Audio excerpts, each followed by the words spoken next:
Audio Jungle.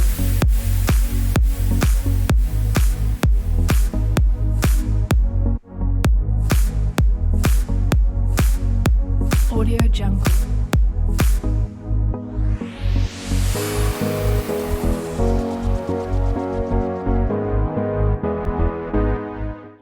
Hey guys, and welcome back to my channel. Today I'm going to go over my indoor planted wall that I showed you a sneak peek of in my last video, which was terrible.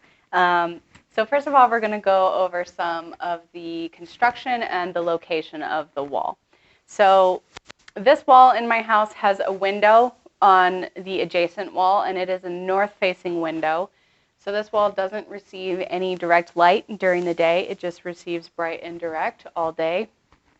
The wall is constructed of a frame that my husband made, and all of this wood is sealed. Did you stain this? So all of this wood is stained and sealed. There's a trough at the bottom to catch water. And all of these pockets that you see, they are felt pockets, and they're from Amazon. So as you can imagine, one of the main issues with an indoor planted wall is having moisture constantly touching your wall. So the way that we avoided that issue is that there's actually openings on the bottom and top of this frame, and the pockets are not resting against the wall, they are floating.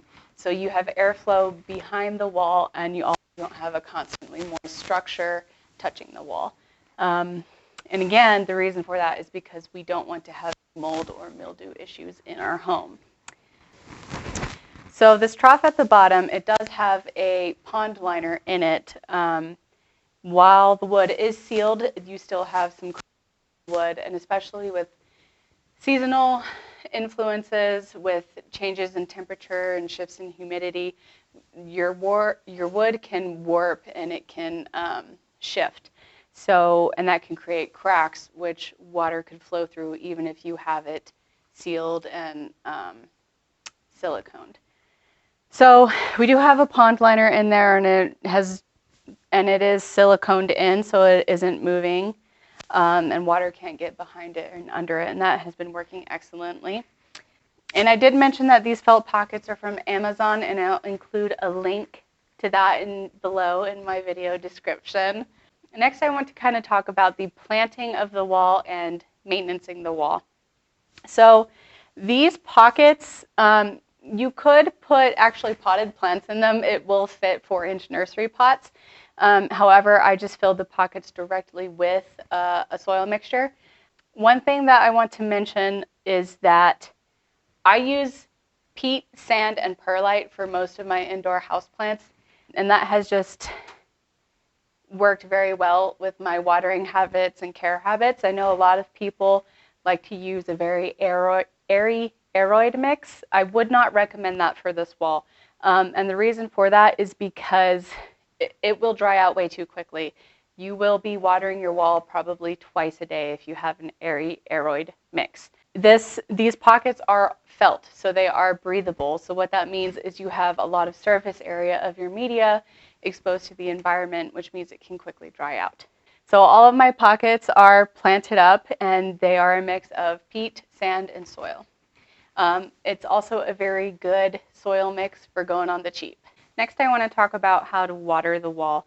Looking at it, you might think that a trickle-down method would work great. In theory, it does, but that's in theory, not in reality.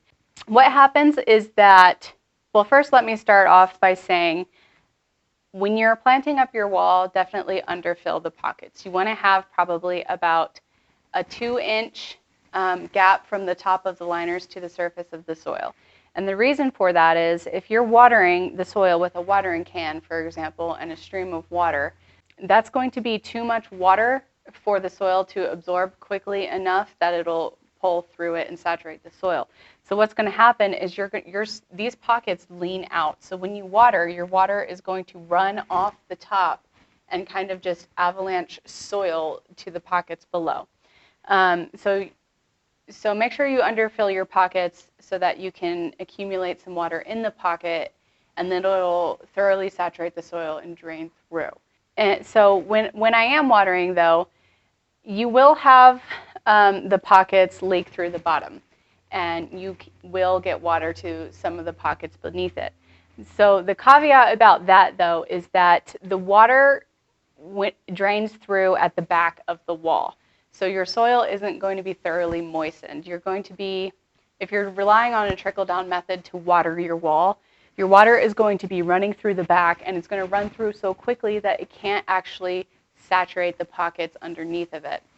So you do need to spot check your pockets and water them individually, especially with more established plants with more root systems that are taking up more water. You'll have to water more frequently. Another thing to note is that the top layer of plants dry out much quicker than the other layers of plants, and that is because there's more airflow up there and hot air rises. It's warmer up there, it's drier up there, your plants are going to dry out faster. Keeping that in mind, I want to now go over some tips and some things I would do differently about this wall. So I've already mentioned that I would not fill the pockets so full of dirt because I'm having this runoff issue, which makes watering a pain in the butt. And I am actually, so this wall has been set up for about a month now. Some things are still establishing, some things are still recovering from being divided and repotted. Like a lot of my begonias, it looks sparse in some areas, but that's because I have very small begonias or cuttings or begonia divisions that I may have let dry out before planting up the wall, and then I ripped them all apart to plant up the wall. Another thing that I would do differently is I would want to have a deeper trough. I would want this to probably be twice as wide, and the reason for that is some of these plants on this wall stick out beyond the trough. And so ideally, I would like to be able to take a spray bottle, spray everything down, make it nice and humid, rinse off its leaves, happy day, everyone. But I can't do that because what would happen is everything that sticks out beyond the trough would just drip right on the floor.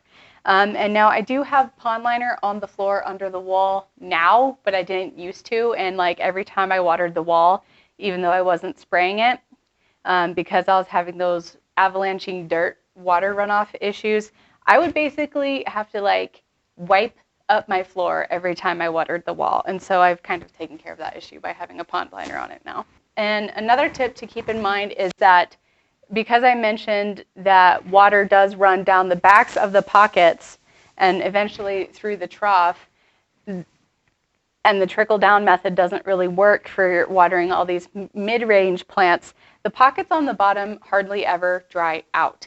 I would have to water very carefully, just, spot watering the top half and avoiding runoff as much as possible to get these pockets to dry out.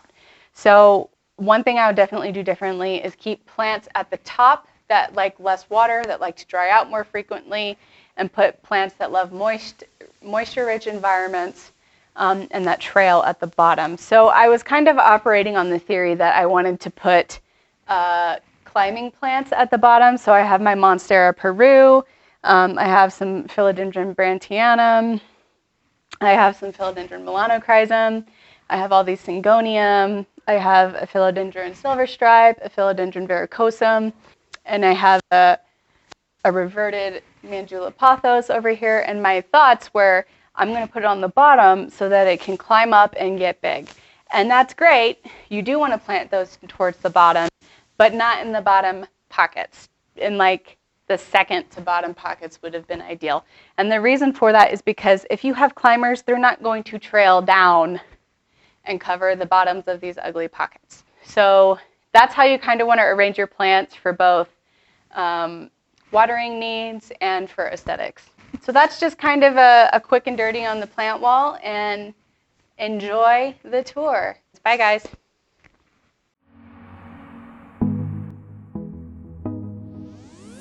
Audio Jungle.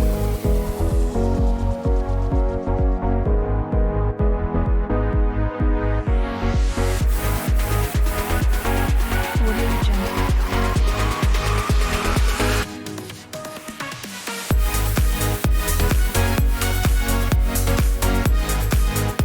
Audio Jungle.